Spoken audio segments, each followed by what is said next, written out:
ছোট্ট বন্ধুরা, আমি আজকে তোমাদেরকে ফলের নাম ইংলিশে ও বাংলায় শেখাবো। চলো শুরু করা যাক। বিসমিল্লাহির রহমানির রহিম। ফ্রুটস ফলমূল। জ্যাকফ্রুট অর্থ কাঁঠাল, ম্যাঙ্গো অর্থ আম, অ্যাপেল অর্থ আপেল, গ্রেপ অর্থ আঙুর, ওয়াটারমেলন অর্থ তরমুজ, গোয়াভা অর্থ পেয়ারা। আমি আবারও বলছি, তোমরা মনোযোগ দিয়ে শুনবে ও বুঝবে। জ্যাকফ্রুট অর্থ কাঁঠাল, ম্যাঙ্গো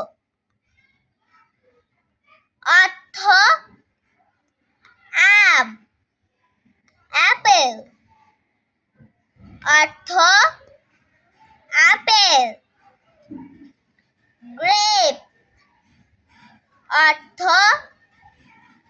আঙুর, ওয়াটারমেলন অর্থ তরমুজ, গোয়াভা অর্থ